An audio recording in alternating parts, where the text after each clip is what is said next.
Mikey Mike, we are back in this thing. 2-for-1 drafts, ready to rip it up and preview these weekend's games. But before we do that, Golden Domers are in tears right now. Brady Quinn could barely get out of bed this morning. Notre Dame cancels their football game due to coronavirus concerns. I think they had a handful of positive tests, 4 total positive tests. How are you coping with this Notre Dame cancellation? It hurts. I'll be honest, because this was the last nice weekend, too. It was going to be like 80 this weekend. I was going to watch it outside. It was going to be a fantastic time. And I was going to enjoy one of the best prospect matchups of the weekend as well. Carlos Boogie Basham was going up against Liam Eichenberg. 2 potential first-rounders there going head-to-head. Eichenberg's been fantastic this year for Notre Dame. That whole offensive line's been fantastic. Now, it was going to be a bloodbath. They were going to boat race Wake Forest for sure. So hopefully we get to make it up so I can still see that, blowout. Yeah. But that would have been nice to have this weekend. But I mean, the last time Notre Dame, the world we live in now. The last time you watched Notre Dame outside by your pool, you drank like 22 Miller Lights and didn't live to see 4 o'clock. So I feel like it's almost good for your health. 8 o'clock. 8 o'clock. It was almost good for your health that Notre Dame isn't playing football. That actually is true. But I'm sure you'll find a way. You'll find a way to get it done. Because guess what else is back this week? Or not back. SEC is back. We're going to see legit SEC college football teams play this weekend. Got a handful of really good games on the schedule, in my opinion. There's good games from a prospect perspective. There's a handful of wide spreads, 2-3 score spreads. But you got LSU versus Mississippi State, Tennessee versus South Carolina, Georgia versus Arkansas, which Arkansas has been a doormat for a while, but still, I'm just excited to see an SEC brand of football on the slate. What's a game or a prospect matchup? I know we got some down later, but what's a game or a prospect matchup you're looking forward to this week? It is crazy, though. The one I want to see is actually, I just want to see how Kyle Trask looks. Is he taking that next step? Because he didn't have one real game last year that was like an outstanding grade. Like he was kind of just solid throughout. I want to see if he takes that next step into like Joe Burrow last year, where it was just like from the rip, you could tell something was different about Joe Burrow than he was the year before. So I think that's what I want to see, especially against an Ole Miss team that not great. Like he should blow them out. That's the funny thing though, is this weekend you didn't really get any sort of top matchup in the SEC. They're back, but no real. The closest spread, I think, is Tennessee versus South Carolina in South Carolina. And then with that game, too, it's a 3.5 spread with Tennessee favored by 3.5. I didn't have this highlighted in my prospects to watch, but I do kind of want to see Israel Mukuamu take the football field because he looks like an alien playing outside corner. He's like 6'4", 210 or something along those lines. Brain Rounder. He is massive. The only tape I remember him for right now is when Jerry Jeudy put him legitimately in a washer-dryer combination and shrunk him down to a foot because it was just a disaster by all means in that matchup. We didn't bring this up. We were talking alma maters at the top here. Mountain West is considering coming back to football. San Diego State football may live. So just letting you know, if you're not watching Notre Dame, San Diego State could be on the horizon for you, Mike. Tariq Thompson, right? Tariq Thompson. There's a handful of other good players on that team. I mean, this is an elite roster in the Mountain West. All right, let's jump into the NFL here. I want to talk rookie offensive tackles. Before the 2020 draft, you said the best position group in the 2020 draft is the offensive tackles. And right now, up there, a wide receiver and offensive tackles. But I thought the offensive tackle class was about as rare, though, in terms of talent. It just didn't go as deep. You had the elite talent, though, at offensive tackle that you didn't see in every class. And so far, through admittedly 2 games, I think it looks like it. Like they're living up to expectations.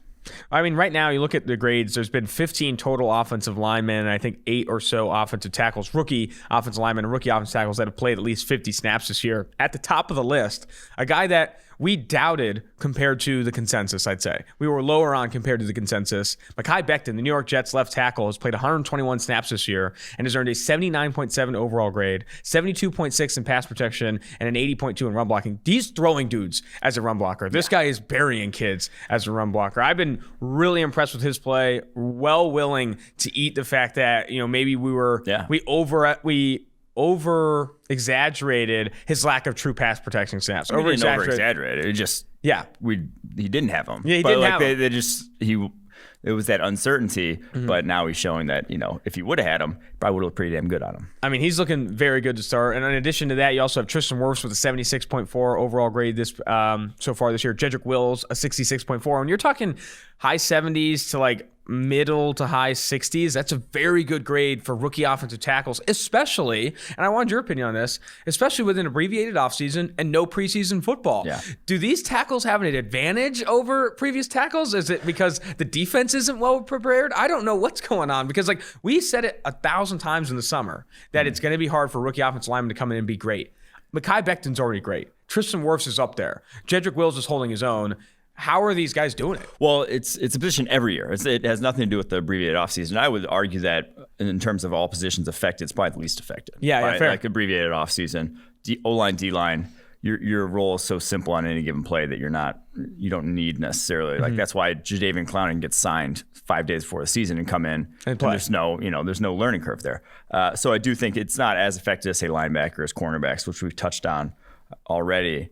But I do think that the fact that these guys are playing so well, Mekhi Becton, 79.7 grade, Tristan Wirfs, 76.4, and Wirfs went against Cameron Jordan. Like Wirfs has gone against real competition. Mekhi now, obviously, he was going to face Bosa, a handful of reps that he did well against Bosa, but then Bosa got hurt very early in that game. So we didn't get to see that matchup. But still, I mean, you're playing NFL players. To grade that well is impressive.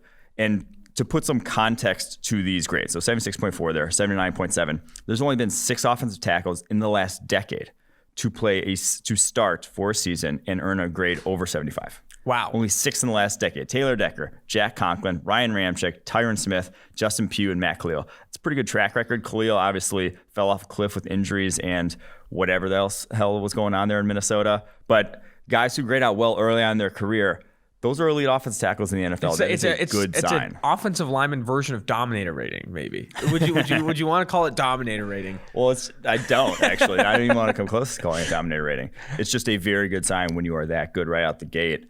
And even Jedrick Wills, 66.4 grade, he's only allowed 3 pressures. He looks really good in pass pro. That grade's lowered because he has a lower run blocking grade right now. But again, I'm not really caring about the run blocking grade.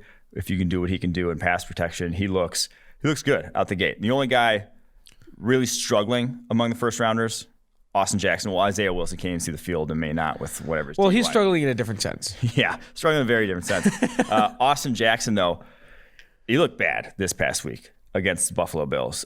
I mean, when he had to, in the fourth quarter there, when they had to pass, game on the line, he was losing pretty much every single time. It was some of his footwork, and we kind of highlighted that before the draft, that he just wasn't ready to step in and pass protect right away. He's also very young, no preseason, and his footwork and technique was up there with the one who needed it to improve the most. Yes. Like he came into this draft and came into the season as one of the more raw offensive tackle prospects, obviously with the ceiling that everyone's chasing, but starting already, it's been brutal to watch so far. Solomon Kinley has played better than him, obviously playing at guard, but he's had better to start. I know we didn't want to talk about it, but I just want to dip our toes in to the guards a little bit, Mike. Well, I want to touch on Andrew Thomas. Hit Andrew Thomas. We didn't hit him yet because all these first rounders, he has the second lowest grade. Obviously, Isaiah Wilson hasn't played, 56.0.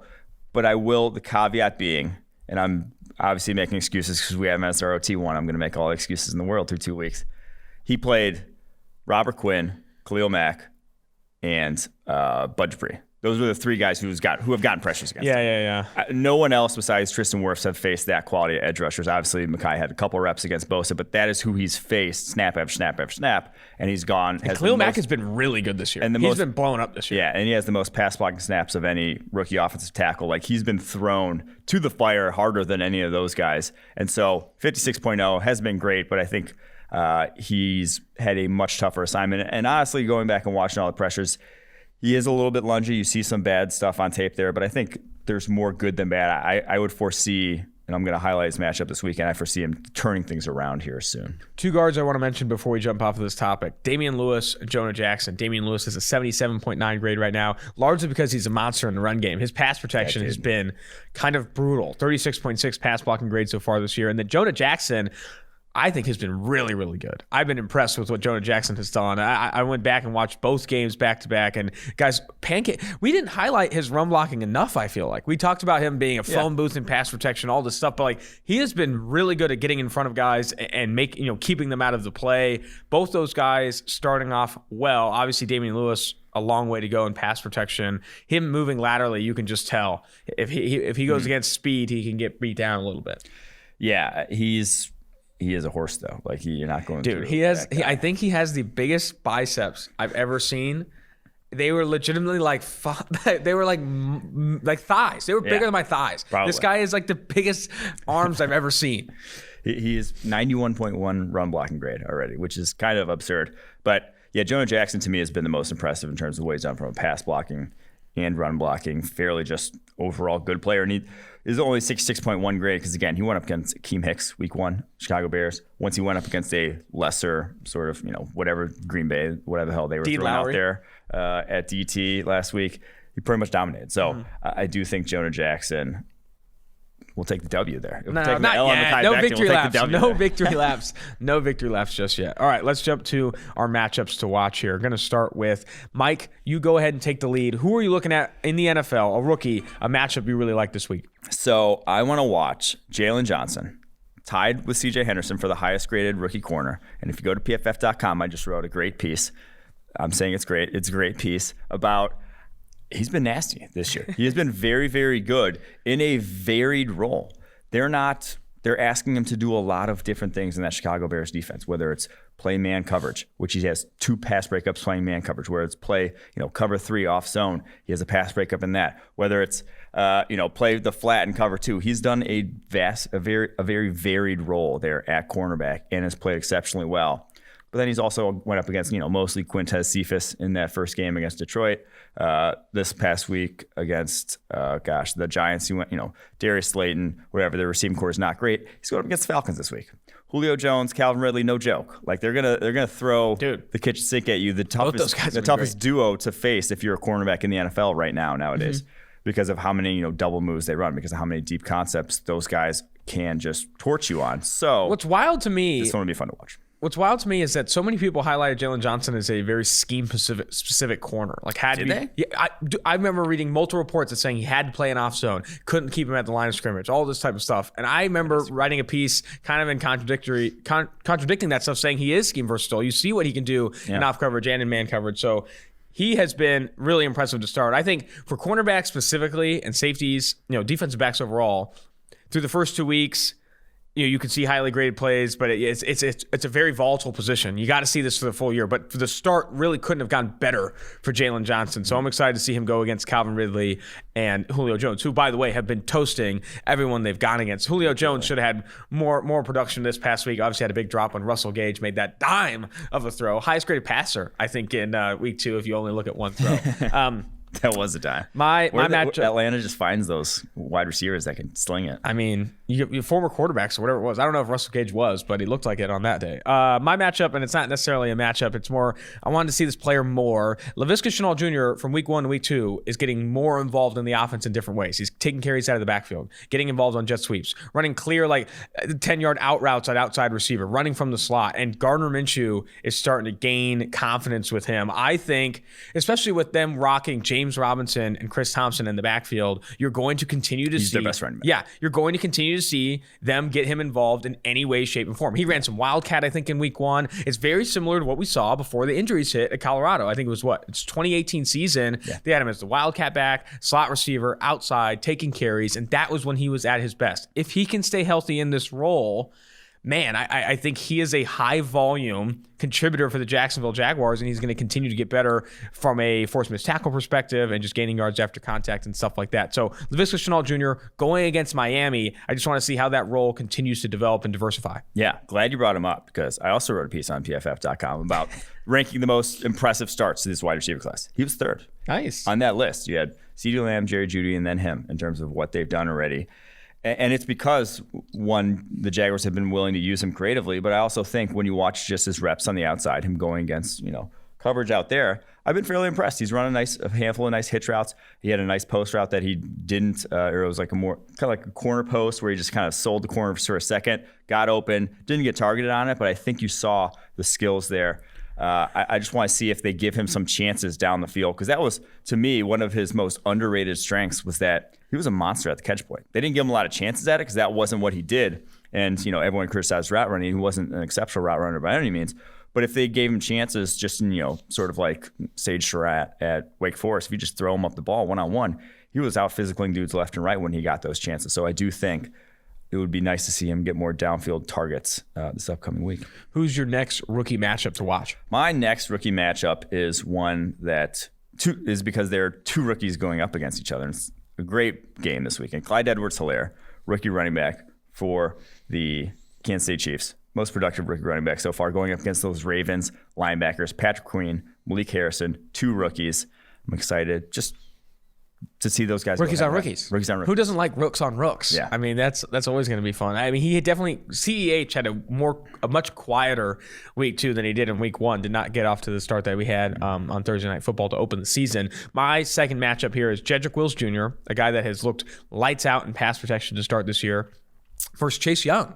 We'll see him go against Chase Young of the Washington football team, who leads all rookies in total pressures with 8 so far this year, which isn't a high bar. He was easily the best rookie pass rusher coming out. But I think seeing those two go at it will be a lot of fun. I'm sure the broadcast team will highlight that pretty significantly. I think seeing those two and who gets the better of each other will be a good one to watch this week. Rookies on rookies. It's another rooks on rooks, man. And who doesn't like rooks on rooks? And I think this will be, so Jedrick Wills went up against Sam Hubbard this past week. Who did go up? The Ravens in week 1. The guy's name's eluding me. They're Judon would go up against week 1. So this probably be his toughest test. Like I think Chase Young is better than both of those guys for sure. So his toughest test out the gate, and Chase Young gets another chance to prove himself after he kind of came back down to earth a little bit. Didn't have his dominant game this past week. So I agree. Good Who wins that football game for you, Mike? Are the Cleveland Browns going to get in a little bit of a role here? What was your opinion? We didn't talk about this a ton, but Baker Mayfield. Baker Mayfield in that game had a much better game than the previous week. Where are you on Baker Mayfield? They got him a little more play action, a little more on the move, and I think that's always been good at that boot action stuff and on the move. He's always been accurate, and not just the drop back from the pocket again and scramble again. When you get ghosts. Seems like he starts getting in a rut when it's just drop back pass, drop back pass, drop back pass. So varying things up a little bit, I think was good for him. And also going up against the Bengals defense is always going to be good for you.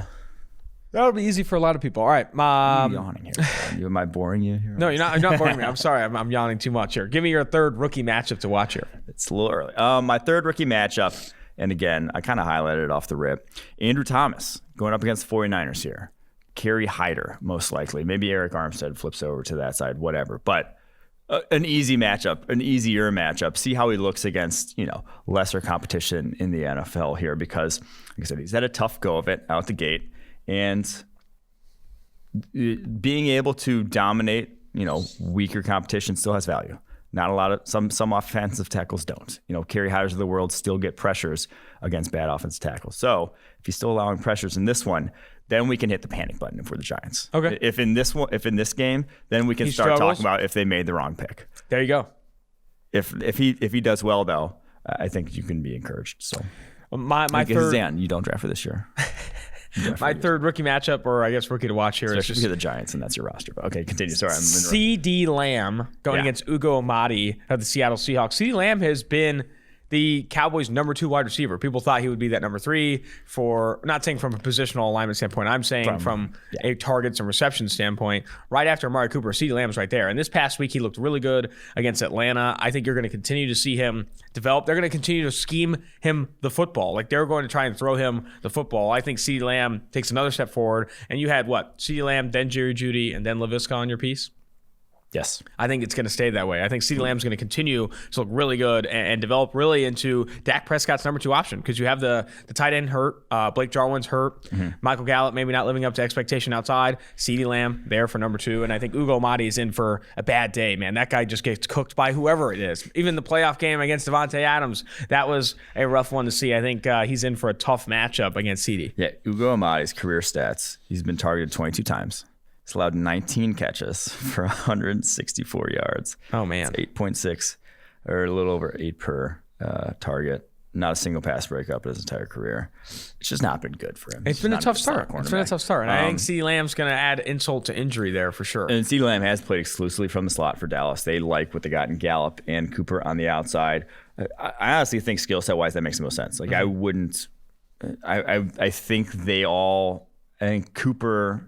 I would. If I were the head coach there, I'd probably move Cooper and Lamb like inside outside more. I think Gallup's probably best on the outside, but I would get those guys being a little more versatile. But Mike McCarthy obviously just likes what they got in terms of just static alignments there. But I don't blame them. The offense has been pretty good so far.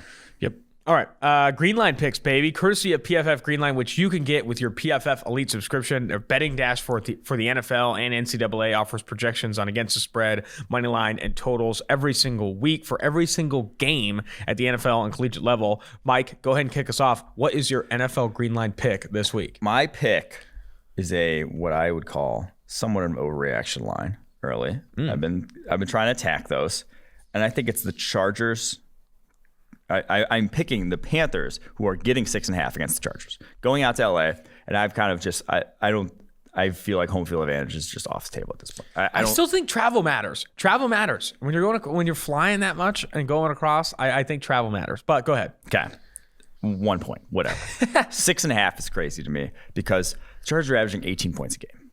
They're not scoring, and if they're going back to Tyrod Taylor, they're really not scoring. And I get that that's interesting. I get that Carolina's defense is definitely not good, but it kind of takes two to tango. The Chargers faced the Bengals and scored 16 points, so they just don't have a good offense in this, in my opinion, especially with Tyrod Taylor at the helm, which they're saying they're going back to Tyrod Taylor, which we got to talk about that after I make my point on this line. But the Panthers' offense is good. I truly believe that with Teddy Bridgewater and the weapons they have offensively, they can take advantage of this Chargers defense. And now no Christian McCaffrey, which almost might be a blessing in disguise because they're going to give it to Teddy Bridgewater more and tell him to pass the ball. They're going to give it to DJ Moore more, exactly. Robbie Anderson more, like Curtis Samuel might get involved in the offense. I think there's better weapons moving downfield. I would agree. And I think talk to me about this. Just a lot for a team that can't score many points offensively. Talk to me about this Justin Herbert versus Tyrod Taylor. You had a little tweet blow up I saw with about 300 passing yards, whatever, which box score scout over here. But Justin Herbert looked really good, really encouraging. I think encouraging is the best word. Encouraging in that game against the Kansas City Chiefs that he nearly won. Mm-hmm. And then you have Anthony Lynn rushing to the podium to tell everyone, whoa, pump the brakes on this rook. I know you guys are excited. So is the Chargers social media team. But we're going back to my guy, Tyrod Taylor, after he's done, I think he was sick or something. Anthony Lynn, I don't think anyone likes Tyrod Taylor more than Anthony Lynn. Like, not even Tyrod's mom. Like, he gets him. Hugh Jackson loves Tyrod Taylor. Gets him over back from Buffalo. I don't want to say runs Phillip Rivers out of town, but they refuse to sign Phillip Rivers so that they're starting Tyrod Taylor. And then after a pretty brutal opening week offensively, he has a mysterious chest injury right before the game, which was weird to begin with. And then immediately afterwards, I hope he's okay. Don't just do that to it. It's mysterious, but and like you said, Justin Herbert looked like he belonged. Now it wasn't. There was two very impressive throws. But the bigger thing was the touchdown throw and then the throw to Keenan Allen over the middle of the field. But the bigger thing was it didn't look overwhelmed. Mm-hmm. Pressure came. He wasn't hesitating. He wasn't late to stuff. That's what you worry about with rookie quarterbacks. If they are just not getting to their reads fast enough, and if when pressure comes, they're just panicking, that's when you got to say, okay, sit them down, like let them gain more comfort in the offense, get them gain more command of these plays, and then throw them to it. There was none of that. There was literally none of that on his tape. And that's when, like, if a guy is a first-round pick, you're tabbing him as your quarterback of the future. And it's not like you have, Aaron Rodgers starting and you're Jordan Love. And, maybe he'd look really good, but it's Aaron Rodgers starting. Yeah. You got a guy who was backup last year, a guy who was backup the year before that, a guy who's had one actual good season at the quarterback position. At that point, roll with the rookie. I also think it's important with these decisions. What you have. With these decisions specifically. With these decisions specifically, I think it's important that you are riding with the front office as well. Like if the front office of the Chargers is saying no, we're sticking to Tyrod Taylor, this is what we want to do, he's not ready, then Anthony Lynn is really smart to do that because that's who calls the shots. Sorry. But if the front office and every Chargers fan and the Chargers social media team, you, everyone else, is pushing for Justin Herbert and Anthony Lynn is staying pat with Tyrod Taylor, he's putting his neck out there. And I don't think you put your neck out there for Tyrod Taylor if you have all those people kind of pushing you the other way. Because there's no con or concern with going with the hot hand or public perception, especially if the front office is on board. I had the same take when we were talking about Joe Burrow going to Cincinnati. It's like some people were saying, well, if they go Herbert, remember like the whole rumor scare or whatever it was. It was like, if you go Herbert against the entire all of Queen City wanting you to grab Joe Burrow, you're sticking your neck out there for wrong reasons. And I think that would be what Anthony Lynn is doing, especially if the front office in Los Angeles is pushing for Justin Herbert. Yeah, we had an Instagram poll, now very scientific, but that I said, who should we start, Herbert, or who should the Chargers start, Herbert, Tyrod? 90% Herbert. 90%. Which surprises no one. Yeah. The only so back to our Tyrod Taylor like rankings. I know Sam Monson's a big Tyrod Taylor fan as well. Yeah. I would probably go Anthony Lynn, Tyrod Taylor's mom, Hugh Jackson, then Sam Monson. That's probably where my ranks are. All right, my green line pick. And then Sam even said, you get down to 4, and Sam said start Herbert. So, so there it takes only 3 guys that would start Tyrod in this There situation. you go. My green line pick, and I don't think this is an overreaction line. I just think heavy favorites for the Baltimore Ravens here in Baltimore taking on the Kansas City Chiefs, and you can find that number at Chiefs plus 3.5. Mm-hmm. And I think if you can get it at plus 3.5, it's a smart play. If it's at plus 3 minus, plus 2.5, maybe you don't. But I think plus 3.5, I think they keep this game within 3. I think the Chiefs offense didn't look great against the Los Angeles Chargers, but I think they get back on it. They have a guy, and Eric Eager and George Chahuri, who run the PFF Forecast, another podcast you should listen to, talked about how the Kansas City Chiefs are the best at winning football games they shouldn't win. There's a chance that they go down in this game against Baltimore and they start to pour it on with the 4-minute offense of Gus Edwards, Mark Ingram, and J.K. Dobbins. But when you have an offense built around Patrick Mahomes, Tyreek Hill, Travis Kelce, etc., you can come back in any game. I think to that reason, whether it's a backdoor cover or an outright win, I think they cover this plus 3.5. Yeah, this to me is a pick. Like I think, yes, the Ravens have looked very good this year, but the Chiefs are the Chiefs. I could see that number getting down to like -2, -1.5 by the time Sunday hits, because you're going to see the sharps start to pour in. Like, do you really think that the Chiefs offense is there really actually something wrong with it? I don't think so. I think it's just, you read a random down game against an also very good Chargers. Very good pass rush. Yeah, I thought the pass rush was special. Which I don't think the Ravens have quite that. Like, they're going to have to blitz to get home, and that's how they get home. And blitz against the Chiefs last year we saw it, and the Chiefs, housed them. Like, the Ravens came back late, but they won, it was 33-28. So I do think this one is a pick. And then if you're getting a field goal, like if you're getting the Ravens to also win by a field goal in that 3.5 number, yeah, I really like that. Let's get it. All right, before we jump to the college version of this podcast where we're talking prospects to watch and more green line picks, we're going to get a message from our sponsors. Mike's 3 prospects to watch. I am so much happier about this weekend's slate of college football games than I was last week, because it was tough pickings. And I highlighted last week Chaz Surratt, and then the UNC game gets canceled against Charlotte. It was Baylor. It was so tough, dude. It was so tough to find games. But go ahead and kick us off with your prospect to watch this week. Yes, my favorite one, TCU's back. We get to see that safety duo, Trayvon Moehrig, Ardarius Washington, against Brock Purdy and the Iowa State Cyclones. You kidding me? Brock trying to complete a pass more than 10 yards down the field against those guys. I don't know if it's going to happen after what he did against Louisiana, but I can't wait to watch. That to me is my favorite, just like soul game of the weekend, because that's just going to be, and they're not good teams, but I think that matchup and just seeing what all those guys can do is just. I think that game could get ugly, Mike. Even though it's only a plus 2.5 spread in favor of Iowa State, I might go money line there. TCU. You watch TCU's quarterbacks, right? They don't have Dugan now. This new guy could be better. Let's see.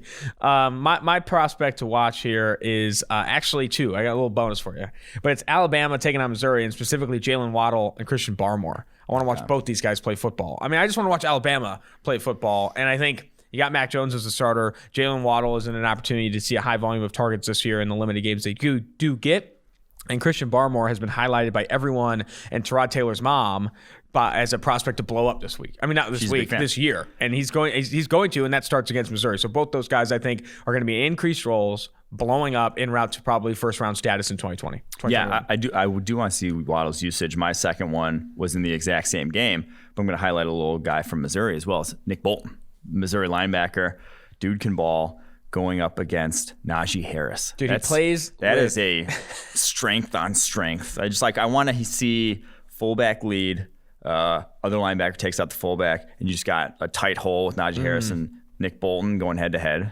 Oh, who gets lower? Sounds like a Madden cover. Yeah. Man, that sounds honestly incredible. Nick Bolton, too, it just plays mean. And I think when you see running big linebackers like him, and he's really athletic as well, going against Najee Harris, going against this Alabama offense that's going to try and put up points. I think he's going to have an opportunity to really put up or shut up, really. I think Nick Bolton, this is huge for his draft stock to kind of show up against a good Alabama offense, both in the run game and in coverage. And Missouri's also got nose tackle Kobe Whiteside. Yeah. So watch the big. You know who's a big fan of Kobe Whiteside? Anthony Tresh. Yeah. So they're not completely bereft of prospects. So that'll be a good one. Alabama's interior offensive line pretty good as well. So that'll be a good matchup. For those that don't know, Anthony Trash, he's a PFF college analyst with us. I encourage you to follow him. All right, my next matchup's here, and I'm just throwing multiple guys here, but it's that Florida State defensive line, Marvin Wilson, Kando, Durden, going against the Miami offensive line that has been bad for a while. We didn't get to see it against Georgia Tech. I know it was your pick, your blowout pick, where Florida State was supposed to just trounce Georgia Tech. We didn't see that big defensive line step up. I want like 4 pressures apiece from these kids against Miami, because that Miami offensive line is really, really bad. And if you're going to put up, your 8 pressure game, your 10 pressure game, in a single game, in a season, it's going to be against Miami, Florida. I want to see all 3 of these guys blow up this week. Yes, and my last one, which you just stole basically all my matchups, but I put a different matchup. Stole all my games. But same game from you. We didn't see Hamza and Nasir-Eldin. We didn't see the FCU D-line because they barely played. But we didn't see Hamza and Nasir-Eldin at all because he has still recovering from his ACL. Has a good chance to play this week, and if he's going up against Brevin Jordan, the Miami tight end, who's been blowing up through 2 weeks, at a 100-yard game this past week, I think something like 50 yards. His big catch was on that blown coverage, but yeah, he's played well. But he's played well, 3 broken tackles already. I do think that one, no clue if Hamza's going to be completely back. They said he was close 2 weeks ago when he couldn't play.